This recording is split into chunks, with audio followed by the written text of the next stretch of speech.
Greetings from Tokyo, my dear friends. This is Daisuke, and I very much hope that this video finds you well and in very good spirits wherever you are in the world. And if it's okay with you, let us continue on with our discussions about this enthralling work, which is called Twin Peaks: The Missing Pieces.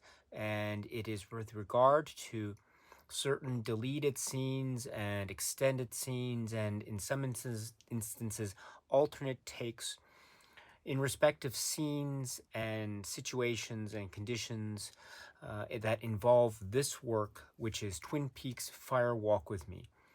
Twin Peaks: The Missing Pieces. And you can find it in a number of forms. For example, you can find it in the supplement section of this wonderful Criterion Collection Blu-ray of the film Twin Peaks Fire Walk with Me, again directed by David Lynch. And so let us continue on with our discussion of the missing pieces. And once again, let me say that I am in no way an expert when it comes to Twin Peaks.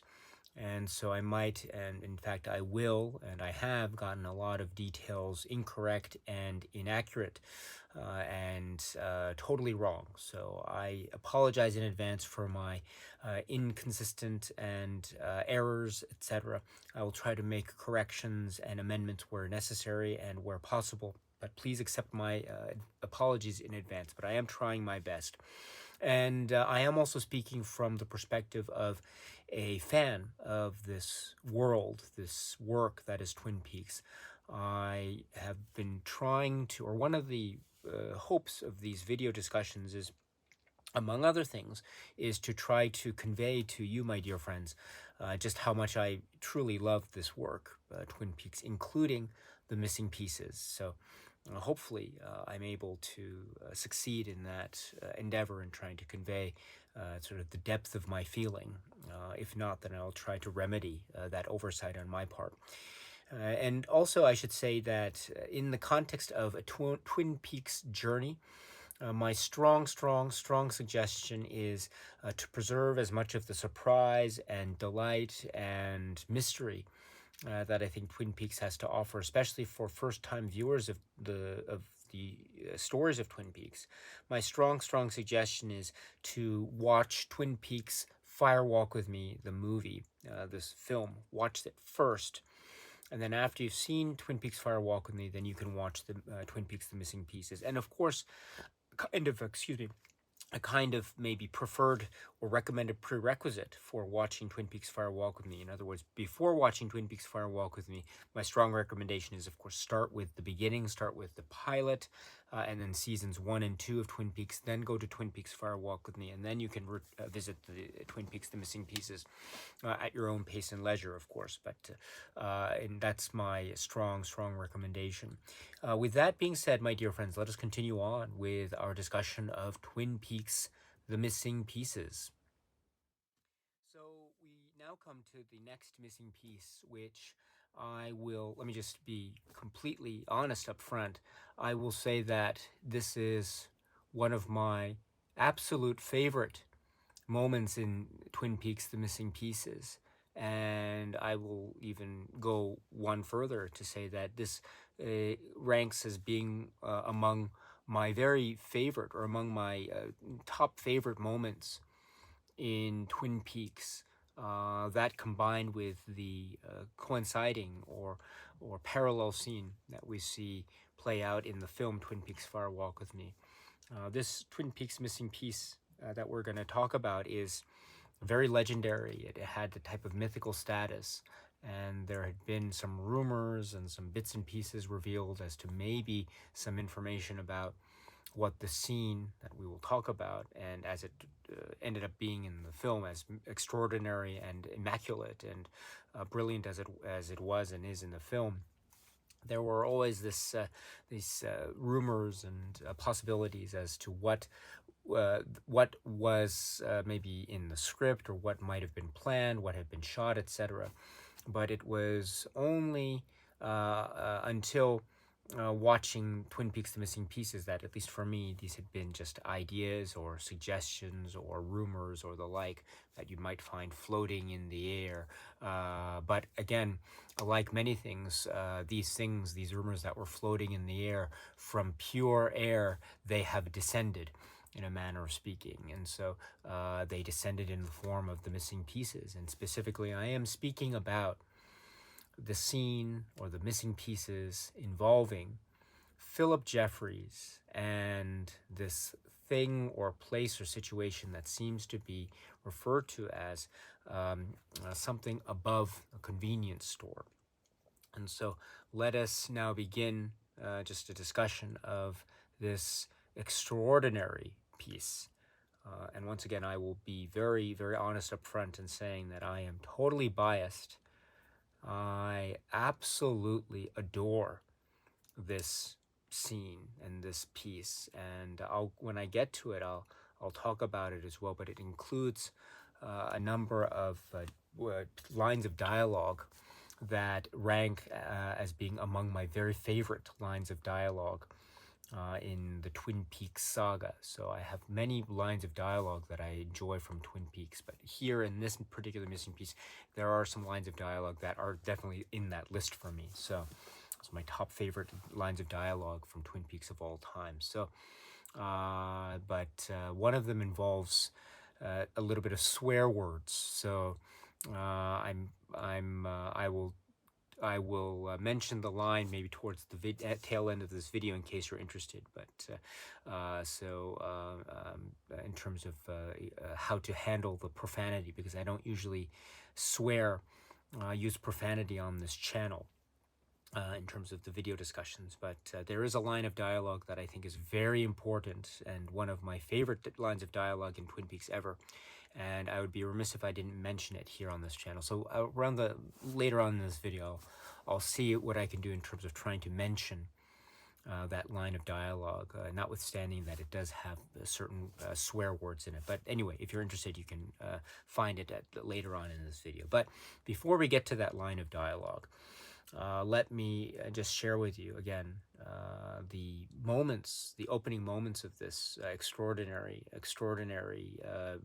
Twin Peaks: Missing Pieces that involves Phillip Jeffries. So where do we begin? Let's begin with this hotel, which appears to be called the Palm Deluxe, and it seems to be located in Buenos Aires, Argentina.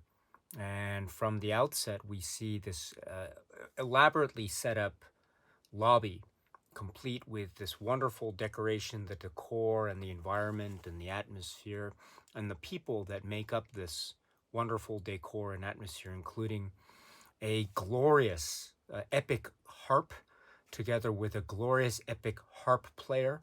We have some people in the distance as the camera pans, sweeps slowly to give us a survey of the locale. We see some seemingly they look like elderly gentlemen in the back talking. We see some guys sitting in the corner. As from the distance, we see, who is it? None other than David Bowie as Phillip Jeffries in that wonderful white suit. And he walks from far in the corridor down towards the front area to the desk, front desk. And who does he ask about? He asks about someone. He mentions the name Judy. And again, we have heard the name Judy very maybe mysteriously from Twin Peaks Fire Walk With Me. And here we have this name Judy being mentioned by Phillip Jeffries, again asking about Judy. And then the person at the desk doesn't mention the name Judy, but he does mention, the person at the desk mentions in response, or seemingly in response, that the young lady, Senorita, the young lady, left this behind. It provides a kind of writing or letter of some sort. So it's not clear, actually. One can make the assumption that maybe this young lady that is being referred to by the person at the desk could be the Judy that David Bowie's Phillip Jeffries is making reference to as well. But again, we're not sure. Is Judy the same person as this young senorita, or are they two separate people? Or they're two separate entities or beings, let me put it that way. Who knows? But in any event, this begins to maybe uh, cause certain bells to ring in terms of familiarities and things. Again, we've heard this name, Judy. What a very interesting name, and it seems at the very least to be someone or something or a name that is at the forefront of Phillip Jeffries' mind, at least when he is checking in here. And as he's checking in, we see the bellhop with the wonderful shirt help him as they walk down the corridor, up the stairs, and then around the corner there, as we see the great procession of further people in the background and foreground, including this troupe of, say, musicians and dancers. It sounds like a tango piece as they're walking. It's really wonderful. I love, incidentally, how music and ambiance and environment is always mixed and intertwined. It's like you see suddenly like this troupe of, say, tango musicians and dancers. You might see something like a scene in Twin Peaks where all of a sudden there might be a Congo line or something. But anyway, we'll get to those scenes perhaps if and when perhaps they might emerge, say, in future subsequent stories of Twin Peaks. But in any event, here is this wonderful environment and the music and the procession and the return, in a manner of speaking, of Phillip Jeffries. Although we must say that in Twin Peaks: Fire Walk with Me, we had never seen Phillip Jeffries outside of that very iconic and legendary scene somewhat early on in the film. So to get a sense of Phillip Jeffries here is really wonderful. Now we see his demeanor, and we see he seems to be pretty much in the moment. So one can perhaps make a reasonable guess that what we see in the lobby here might be stuff that's taking place prior to those incidents and events that we had seen in Twin Peaks: Fire Walk with Me. Again, based on his demeanor and manner, because he seemed quite agitated when we saw him, Phillip Jeffries, in Twin Peaks: Fire Walk with Me, when he suddenly enters. But we might get to that a little bit later when we talk more about the missing piece. But as we know, it doesn't quite end there, because suddenly we get a shot of this electricity pole, and we also hear something on the background, on the soundtrack. Sounds very much similar to the sound that we had heard made by the Man from Another Place, in terms of the sort of a wailing sound, and we hear it faintly on the soundtrack as we cut to this shot of the electricity pole, which seems very similar to electricity pole that we had seen a quick shot of at Fat Trout. So again, it reminds us too of the idea of electricity and electricity poles, and how this theme seems to be, or the concept of electricity seems to be quite significant indeed. And where did we hear this word electricity in Twin Peaks: Fire Walk with Me? Well, if we recall, we had heard it in this, again, iconic scene involving Phillip Jeffries and his sudden emergence at Gordon Cole's office there, and then we suddenly see, overlapped with that in the film, shots of what are often regarded as being shots of this place referred to perhaps as this place above a convenience store. Now, and we'd heard the word electricity. Now, this is a very interesting thing too, because where are we going to go next in the context of this missing piece, in terms of Twin Peaks missing pieces?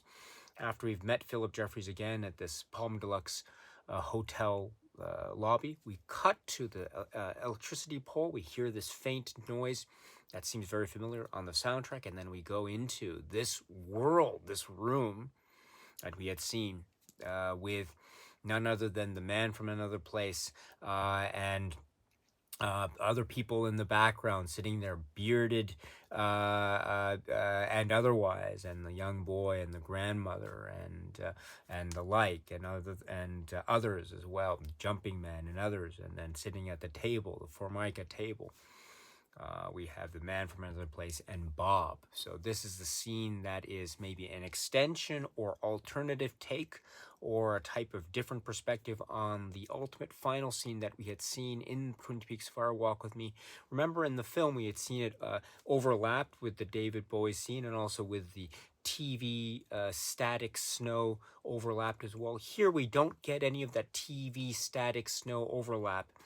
Neither do we, nor do we get any of the David Bowie, Phillip Jeffries scene overlap. It's sort of cut and set forth independently from the Phillip Jeffries scenes. But it's an interesting take on the situation, how the scenes themselves are integrated rather than overlap with each other. They have a type of linear editing integration about them, which I think is an interesting correlation. We'll get there's a point about editing to that. I want to film editing to that. I want to make a little bit later before I forget. But going back to the scene, we are now in this world and close-ups on the mouths and the words being spoken, and it sounds like one of the lines being spoken is by the man from another place.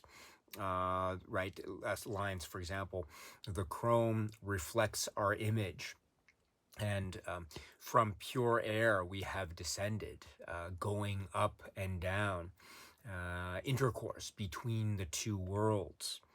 And so these lines from the man from the place, they seem maybe on the surface, on the chrome surface, to be somewhat maybe nonsensical at first glance.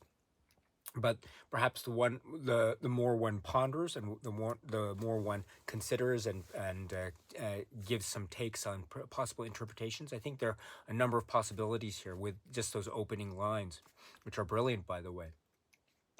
So the chrome reflects our image, or from pure air we have descended, going up and down, intercourse between the two worlds. I mean, these lines suggest a type of, at least from my perspective, one way of reading these is a type of ethereal nature, a type of floating, vapor-like nature.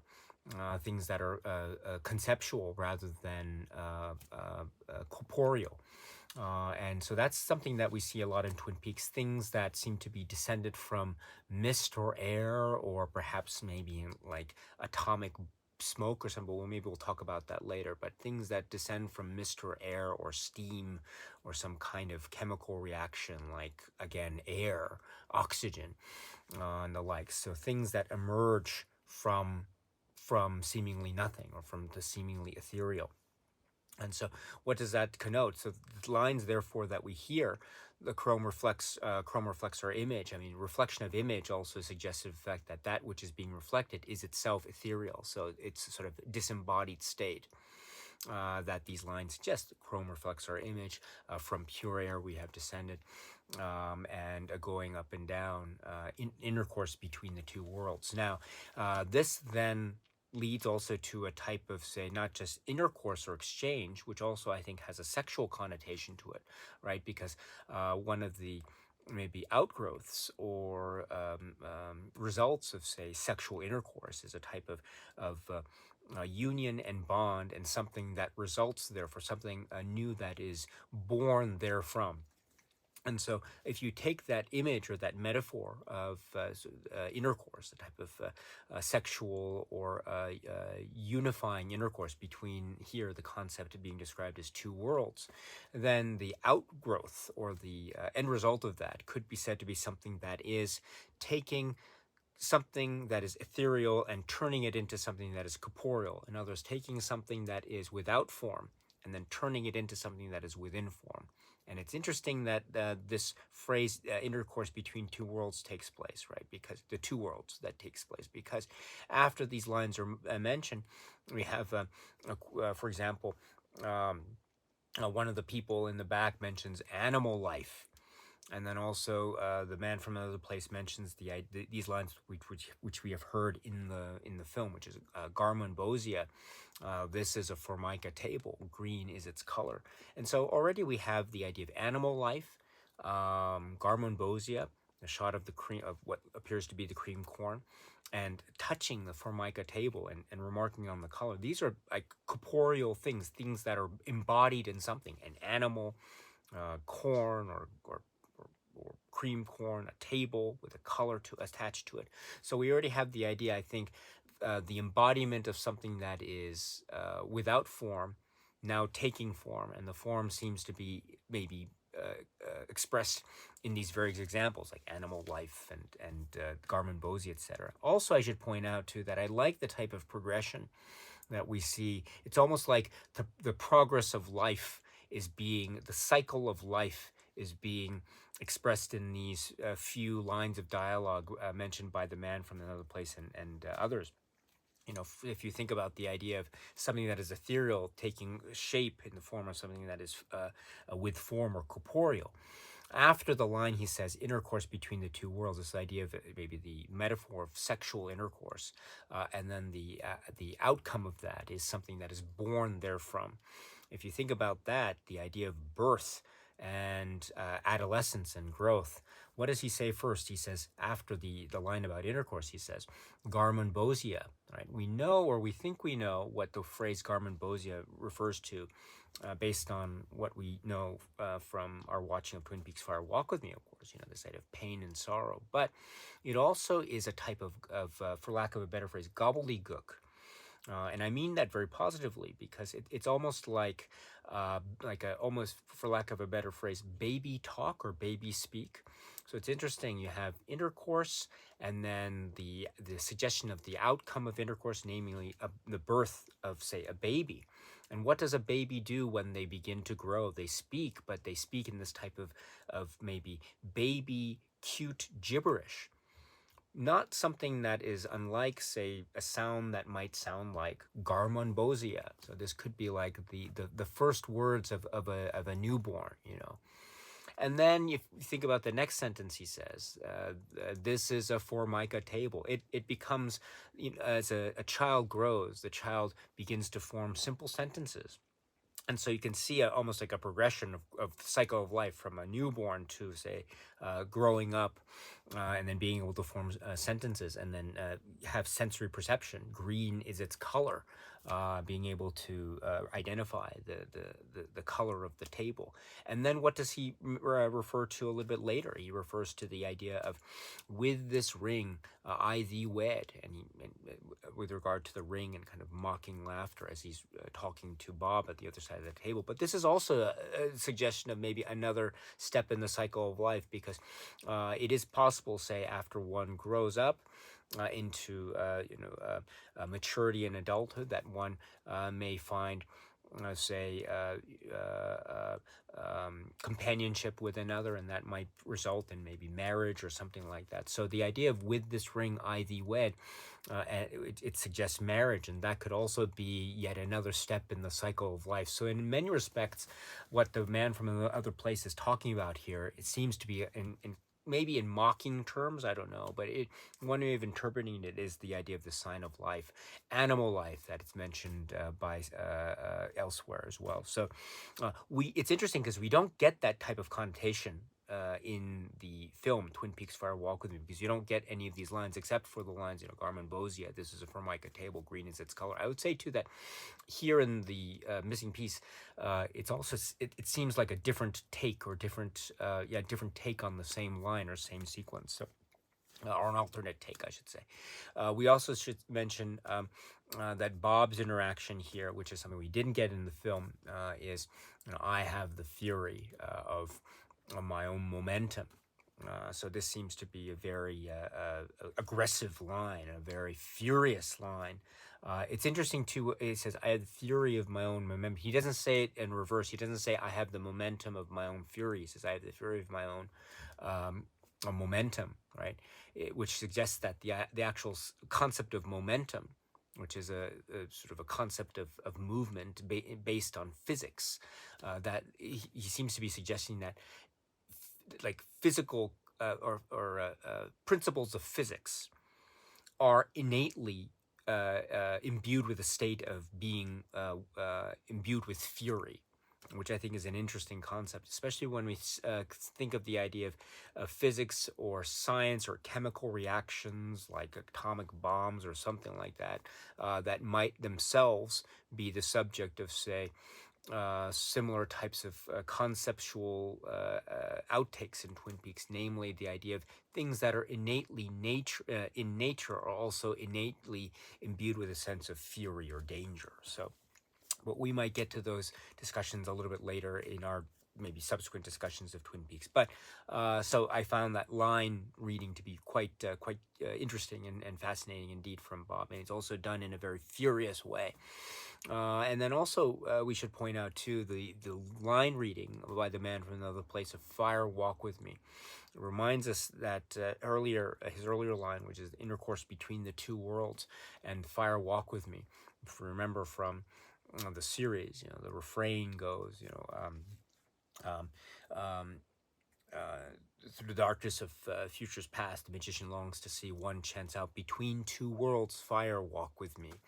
And so in that refrain, the mentioning of two worlds, and here we have the mentioning of intercourse between the two worlds. Are those two worlds the same? Who knows? It's interesting to note, however, that the man from another place only mentions the line "Fire walk with me." He doesn't go through the entire refrain, as we had heard from, say, Mike, or from Leland in the series. But in any event, we have that, and what we get after that here is an interesting cut to Bob, who then looks with, again, a face of fury. He raises his hands and he seems to clap, and then we cut back to the man from other places close up, and we see a sort of flash from off camera, which suggests maybe fire. The Fire Walk With Me in question, and then we see a look of amazement or surprise, or what could be read as amazement or surprise, I suppose, on his face, as we see overlapped with that the red curtains and the room.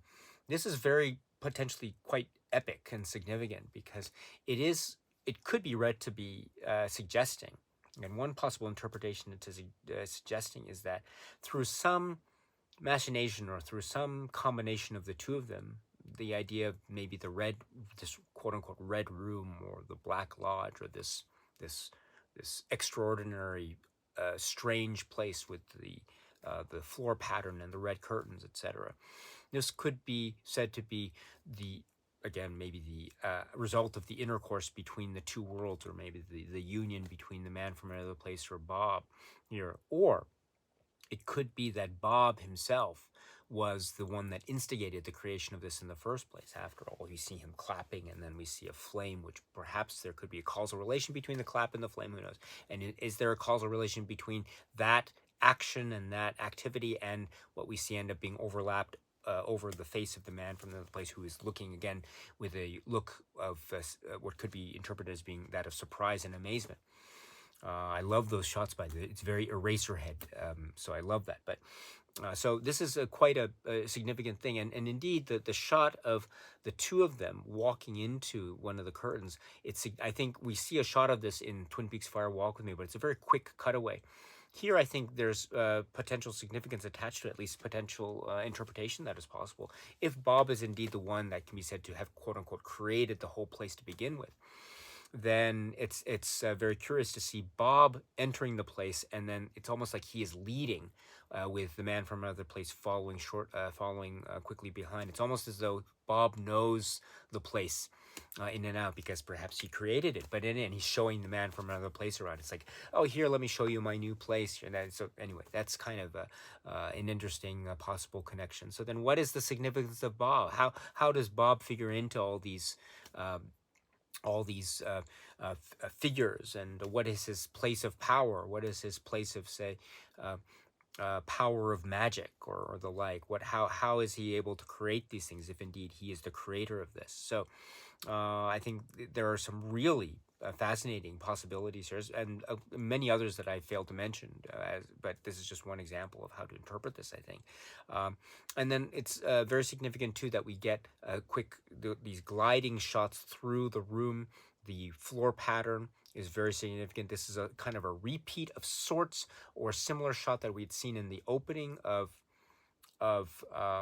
the Twin Peaks Missing Pieces. We'd seen shots that were similarly staged in Twin Peaks Fire Walk With Me, but not, I think, with this type of maybe towards the end of Twin Peaks Fire Walk With Me. But here we have a kind of a breathless of speed of the movement of camera, which I think is very very noticeable. A sweeping shot over this table, or this I guess this table with a ring on it as well, but the camera doesn't stop to linger on the ring. It goes forward through the curtains and then it takes us back. And this is also very significant too, because when it takes us back, what do we see overlapped on this image? None other than a very familiar face. It is that of Laura Palmer, and it is a face of Laura Palmer that maybe we might talk about a little bit later when we speak more about some aspects of other missing pieces in Twin Peaks: The Missing Pieces. But suffice to say, this is Laura Palmer, and if we go by what we could perceive to be the order of how these scenes would have appeared in the ultimate version of Twin Peaks: Fire Walk with Me. Remember, in Twin Peaks: Fire Walk with Me, the film, the Phillip Jeffries scene and the place above the convenience store scene, that happened during the time of the investigation of Chester Desmond and Sam Stanley in terms of the killing of Teresa Banks. So this happened, and it's according to Twin Peaks: Fire Walk with Me, the film. 1 year after this, we go to Twin Peaks and the final days of Laura Palmer. So, in fact, during the sequence, if it fell in the same time of sequencing of the film, this would essentially be kind of the first time we're seeing Laura Palmer, right? Save for the opening shot of the picture of Laura Palmer in the opening of Twin Peaks: The Missing Pieces. But you see what I'm getting at here is that this is the first time we're seeing Laura Palmer in this way. So it's, I think, a very significant close-up in that respect too. A lot of things to be said here as well, and it's also very curious to see why is Laura Palmer's face superimposed in this way, like this. Is there a relationship between Laura Palmer and this place that is closer and more fundamentally linked than we might have realized? Could it go towards the idea that perhaps the suggestion being that maybe Laura is the one? Perhaps, is she? I don't know. I mean, is there this connection between Laura Palmer and the place that is more fundamentally linked that we might have realized? Who knows? But I think the superimposition goes some ways in perhaps bringing us towards that direction, at least as a possible interpretation. So in any event, this is really, really big stuff indeed, and it adds to the lore and mystery and mystique and WTF-ness that is the greatness of this scene. And then let's go to what we have next, which is this close-ups on mouths and a type of cackling, and it seems like there is perhaps a suggestion about the manipulation of time and space, perhaps done on purpose, perhaps not, who knows. But here we have, again, a return of the stuff regarding Phillip Jeffries. And what do we see? We see the opening of the elevator on what appears to be the 7th floor, and we see the emergence of Phillip Jeffries. Now, this is, I think, akin to the scene that we had seen in Twin Peaks: Fire Walk with Me. Phillip Jeffries emerging from the elevator and walking down the corridor. However, this is an alternative take, right? Because in Twin Peaks: Fire Walk with Me, if you recall, the scene started with Dale Cooper entering the office of Gordon Cole and reminding Gordon Cole that it's 10:10 on February 16th, and talking about a dream that he had.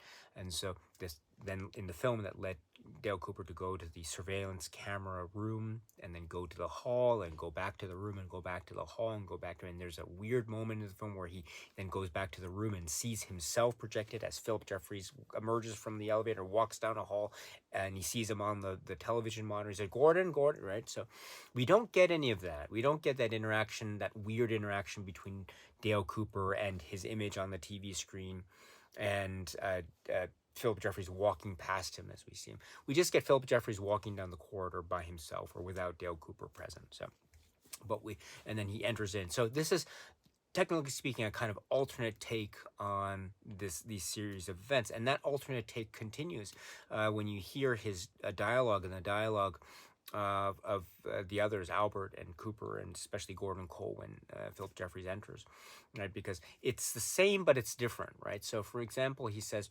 I'm not going to talk about Judy. In fact, we're not going to talk about Judy at all. That's all he says in the missing pieces, right? But in the Fire Walk with Me, the film, if you recall, his line is, and please, if I get some details wrong, I apologize. But I'm not going to talk about Judy at all. I'm not going to talk about Judy. In fact, we're not going to talk about Judy at all. We're going to keep her out of it.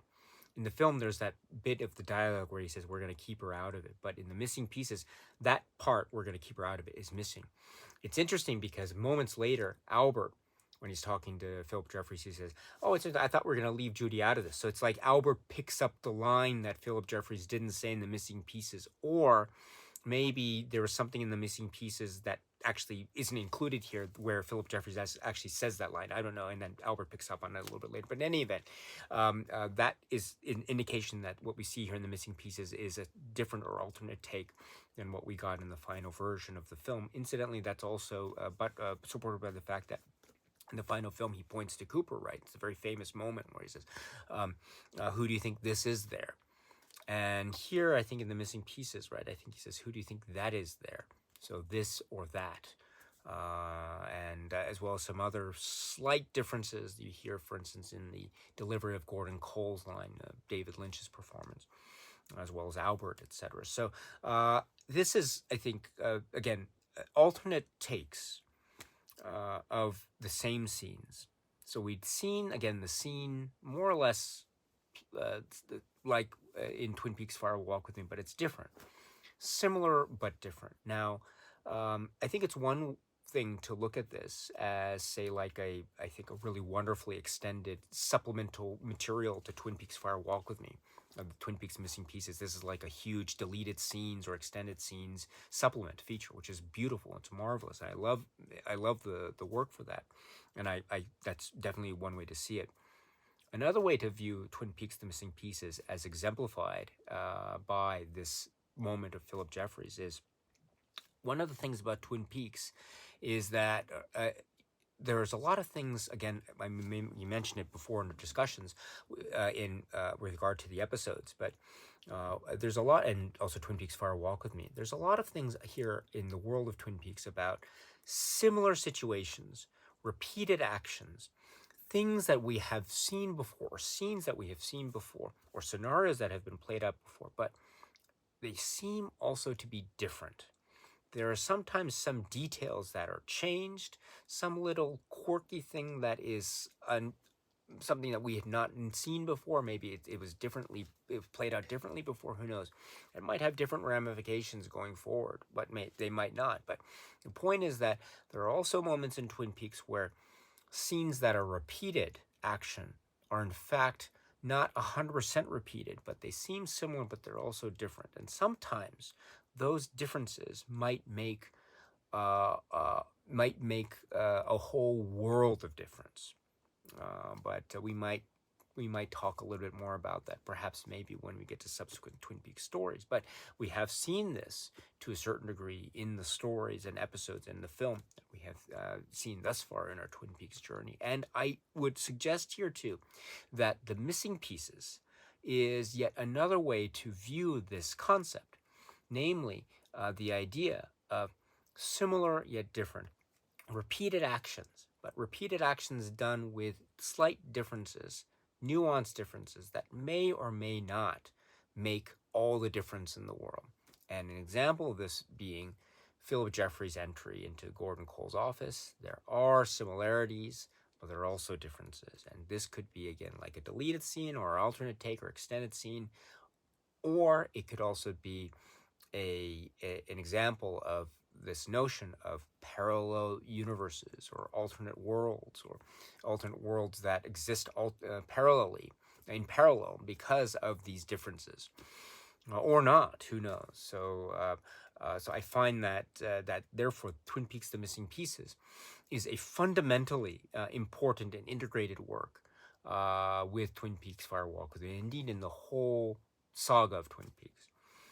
This scene being an example. But anyway, with that, we have these similarities and differences. And those similarities and differences, I think, show in the way that the scene plays out, too, because we see the actual scene of David Bowie's dialogue that we had heard in terms of overlapped dialogue and shots in this way that it's showed in the final film, with the overlapping with the television, snow, static, electricity, and quick shots and sounds of lines. We live inside a dream. No, I found something, and then there they were. And in the film, we had the shot of the mask and the monkey. Of course, here we don't have the monkey or the mask or the TV snow. But we have shots of David Bowie talking with Albert, and with Dale Cooper in the background, and Gordon Cole. And I love, I want to tell you, everything. I love the shot of Gordon Cole in the back, and the clock. The clock says 10:15, or approximately 10:15. I love that. Remember, when you see clocks in Twin Peaks, they may or may not be significant, but always make note of clocks and times in Twin Peaks whenever you see that. Also, I love that too, because it's a reminder of the scene in Twin Peaks Fire Walk with Me, when Dale Cooper says, he enters in the office, and he says it's 10:10 on February 16th. So I love that. So it's like about 5 minutes have passed, which makes sense. I love that. I love it. So it's supposed to be around 10:10 or 10:15. So I love how the clock is consistent with that. But yes, and so we have him sitting down at the chair on the side of Gordon Cole's desk, and talks about Judy. I've been to one of their meetings, and Judy is positive about this, and Albert's saying, I thought we were going to leave Judy out of this, and we have, where have you been? You've been gone 2 years. I want to tell you, we live inside a dream. He touches Albert's chest with this, which I think is very, it's possibly a very significant, or maybe not significant, again, depending on your take. Detail. Again, the idea of dreams. Are we living inside a dream? And if we are living inside the dream, who is the dreamer? But again, maybe that's a discussion for another day, and another subsequent Twin Peaks story. Who knows? But yes, suffice to say, these and other lines are mentioned here, and it was above a convenience store. I've been to one of their meetings. Judy, Seattle. The convenience store, above the convenience store. So we have, again, the mentioning or references of Judy. The place above the convenience store links with Seattle. And and then we have the crying. Among other things, though, we have the crying of David Bowie on the desks there, which is really wonderful. And then we have a close-up of him saying the word, like the ring, the ring. So again, is this the same ring or a different ring? Or is it a telephone ring? Who knows?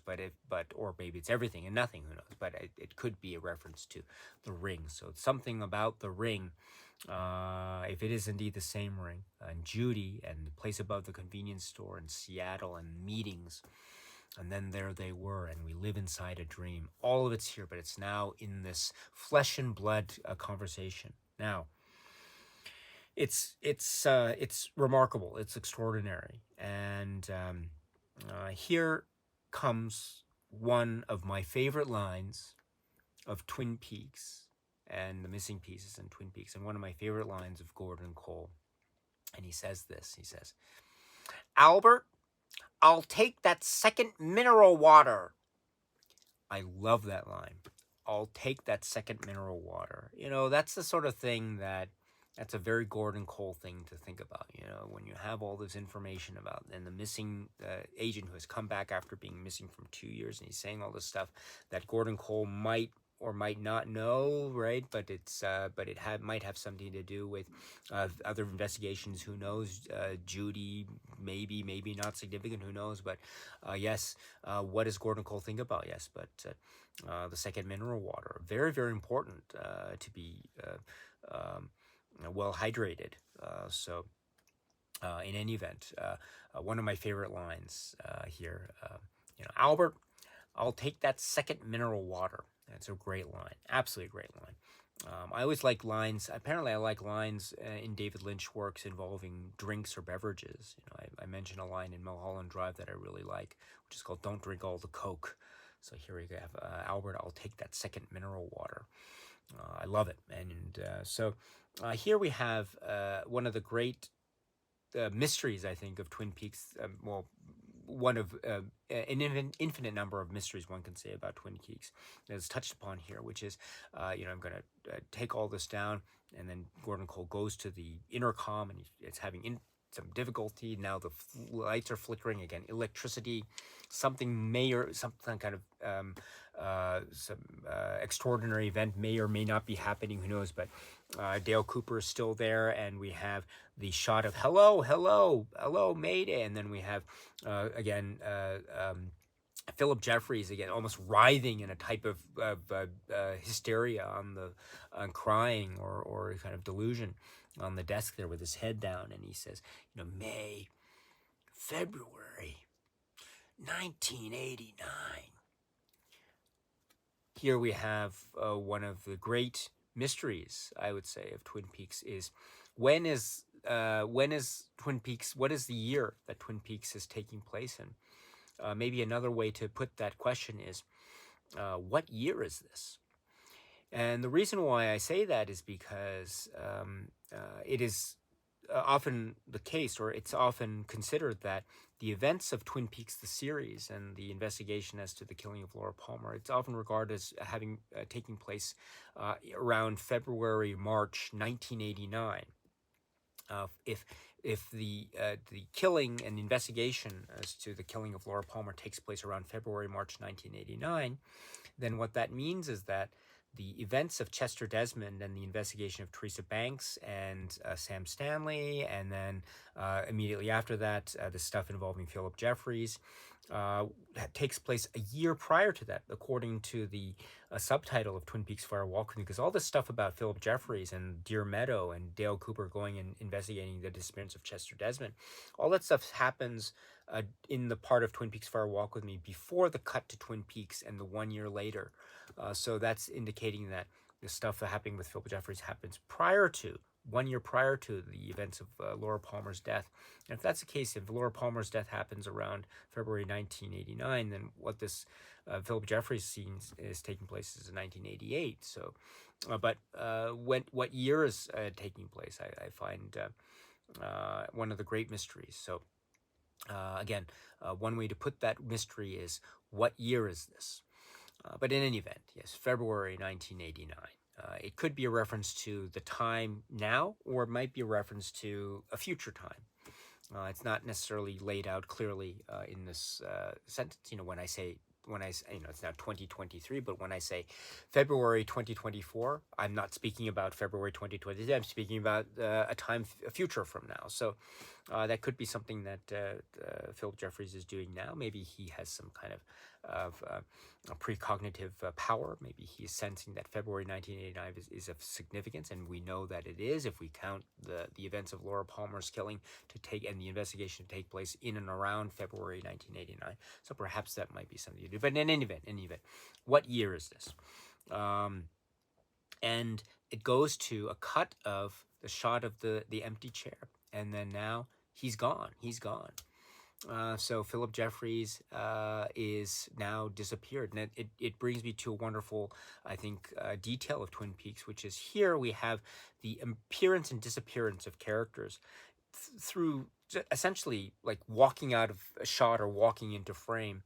So, for instance, if we think about the Palm Deluxe Hotel, David Bowie's Phillip Jeffries just walked around the corner with the bellhop, and then that was essentially it.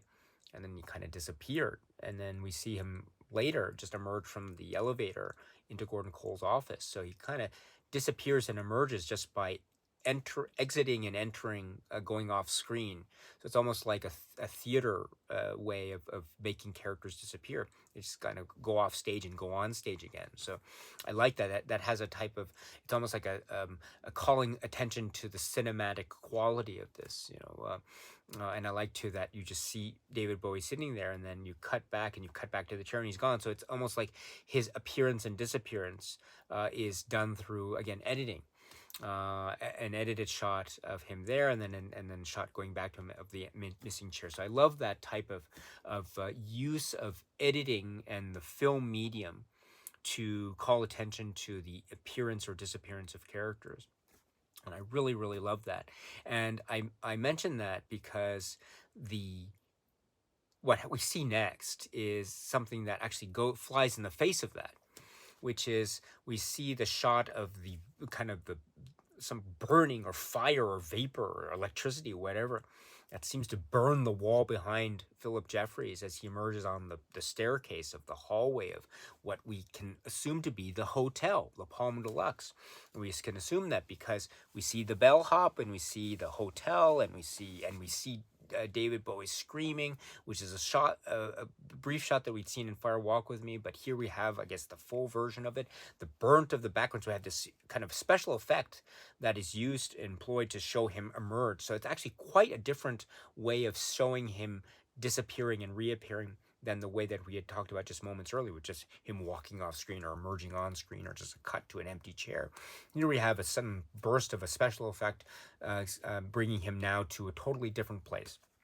And we note too that this disappearance and reappearance causes also some kind of physical damage in the background. Perhaps we see burns, which could be a result of this teleportation thing, who knows.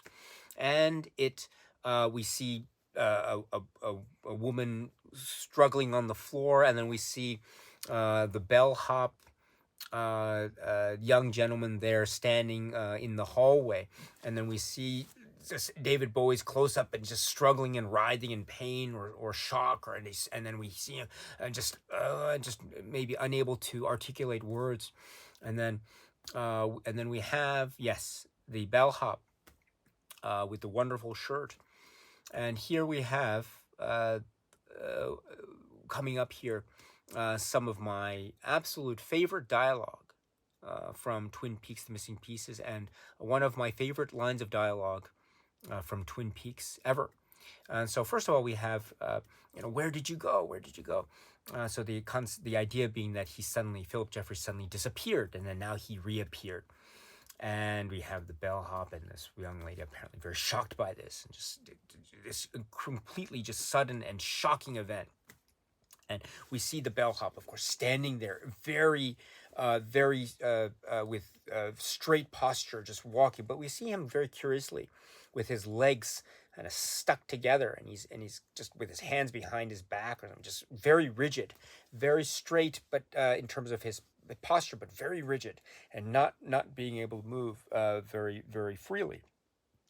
And he seems to be struggling. He seems to be in a lot of physical agitation or pain. And then he says the line, which is, I think, one of the classic lines. Now, I don't like to swear on this YouTube channel. I have nothing against people who swear profanity. I watch films, including David Lynch films, where there's a lot of profanity. So I have nothing against profanity per se. It's just I don't usually use it on just when I do YouTube videos. And so I was really struggling for a long time as to how I would talk about this line in the context of a YouTube video without essentially breaking that rule of mine. So I was struggling, how would I do it? And without actually swearing. So I was thinking about it. And so, but here's my solution, and it's probably not the most elegant solution, and it's probably not the cleanest solution, and maybe it's not to your satisfaction. And if you feel that way, I really apologize, but I hope you can understand. Now, before I say the line, let me just set it up like this. So in the Criterion Collection, there are many great films in the Criterion Collection, two of which are right here. So I have two Blu-rays here. One is City Lights, and the other is Asphalt Jungle.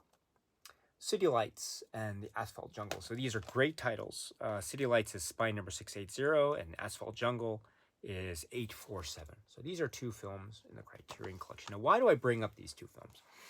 I would like to rely on the titles of these films in order to say this line from Twin Peaks that the bellhop says to Phillip Jeffries, or not maybe to Phillip, he says as this moment regarding Phillip Jeffries occurs.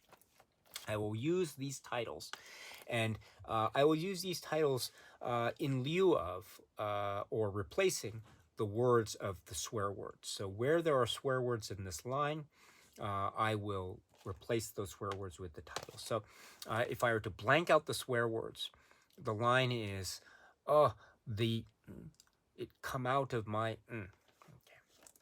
So that is the line. the it come out of my. So that's the line of the bellhop. Now, again, I don't want to say the words, but if I were to use titles in place of those swear words, I would say, "Oh, the city lights, it come out of my asphalt jungle." All right.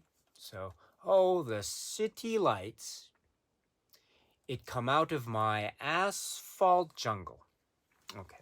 So that's the line, which I think is, again, one of the great lines. It's so random. It's so weird. It's so, I think, I mean, when I say relatable, I mean, I don't know if I've been in a similar situation as the bellhop, I would admit, but the point is that it's something to do with like bodily functions, and maybe it's not the most pleasant bodily function to talk about or consider, but the point I wanted to bring up is that it is something that I think is a bodily function that is not wholly unrelatable. Let me put it that way. And so, and it's brought up in a way that is kind of a random detail, but it's also, again, something that is not unrelatable. So, and there's also discussions too about, if you remember from Twin Peaks, discussions about dead bodies. There's a moment in Twin Peaks when Dale Cooper mentions about at the point of death when there might be some uncontrolled bowel release, which has caused a little bit of consternation from the part of Sheriff Truman and others who were there, kind of uncomfortable with that line of consideration. But it's a kind of scientific train of thought that Dale Cooper brings in terms of his forensics expertise, in a manner of speaking. So there is a similar type of thing going on in terms of maybe like, I don't know, bowel movements and defecation and the like. But in any event, it also has that random, quirky aspect to it. It is also very quirky and funny in that way. It is also coming in a very shocking moment, and it's added on by the fact he says, the bellhop says, I think in Spanish it's "ayúdame," and please pardon me for my poor pronunciation, but "ayúdame, ayúdame," and this causes also the shot of Phillip Jeffries screaming and that cuts to black, and that ends the missing pieces here. And we had the shot of Phillip Jeffries screaming a little bit in the final film, but we didn't have this whole context, right? But here's "ayúdame" and screaming. Now, when I first saw this missing piece, is when this person says "ayúdame," I didn't recognize it in terms of the Spanish language. I'm not fluent in Spanish, but it is Spanish, yes, but I'm not fluent in the language, unfortunately. So, but I heard in my ears, I heard not "ayúdame," but I heard what I thought was, "Are you the man?" That's what I thought he was saying. "Are you the man?" And "Are you the man?" So that's what I thought he was saying. And I thought, oh, that was an interesting way of reading it, because maybe I'm getting a little bit ahead of myself, but the next missing piece that we'll talk about is a scene involving Bobby and Mike, and the idea of, right, Mike, you're the man, Mike is the man. Laura Palmer, see you later. So I like that transition, whether it's done on purpose or not, who knows? But that's what I always thought in my head. Are you the man? Are you the man? And a little bit later, we'll get a line saying Mike is the man, which I thought was interesting. But anyway, ayúdame, help me. Yes. And again, for the sake of, I guess, posterity, let me say yes. Oh, the city lights come out of my asphalt jungle. All right. So there you go. There's some connections with Twin Peaks and city lights in the asphalt jungle. So in case you're interested. So what a scene this is. What a scene this is indeed. I am, again, totally floored. This was a legendary scene when you first saw it, and it continues to be a legendary scene now. And again, for details that I hesitate to go into further discussion about, because I want to save those discussions for future Twin Peaks discussions. But there may be some ways as well that this could find some significance later on down the road in subsequent Twin Peaks stories, but I'll leave it at that. But in any event, yes. But in terms of not just looking forward, but also looking in the way in which this maybe further elaborates on or embellishes our view of Twin Peaks Fire Walk With Me, I think it does that and then some.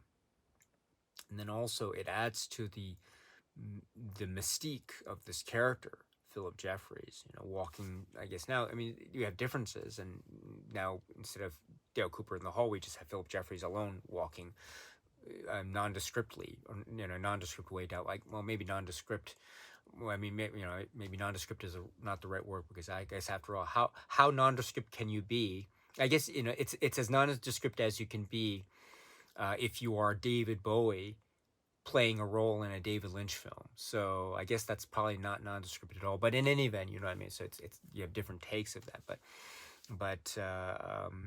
and the idea of how that plays into maybe alternate universes, parallel worlds, and also split identities, and the mystery of who is Judy, if that is a mystery at all.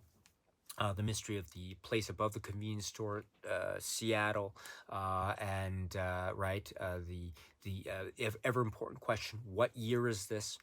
And Albert, I'll take that second mineral water, and the like. So, and then of course the superimposition of the face of Laura Palmer, the introduction of Laura Palmer into this timing is very significant, I would say, as well as the cycle of life, or the circle of life, that's expressed by the man from another place, in a manner of speaking. And we see more of these ideas here. And I also forgot to mention the young boy who again says "fell a victim," which is part of the lines in the final version of Twin Peaks Fire Walk with Me. But it's interesting that he says this, right?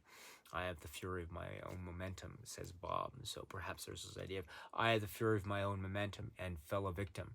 This idea of there will be victims when the momentum with its fury imbued goes unleashed. And perhaps that is the story of Bob that we do see, arguably, in the series Twin Peaks season pilot in season 1 and season 2. Again, from a certain point of view anyway. So for these and other reasons, this moment, or this missing pieces, among my favorites, and I watch it a lot, and I continue to be fascinated by it and perplexed by it, and I'm just in awe of it. And by the time it's over, I'm stunned. I'm stunned, much like Phillip Jeffries is stunned after he reemerges in the Palme Deluxe, perhaps. I'm like that. I'm just wanting to scream in sort of hysteria, and also sort of glorified happiness and joy. I'm just screaming from the rooftop, saying, "Yes, yes, yes! This is amazing!" And also, what is this? And that wonderful combined confusion is a true delight, and it's embodied here in this great, great missing piece involving Phillip Jeffries. There you go. Yes, yes. So, if that's okay with you, Albert, I'll have that second mineral water right now.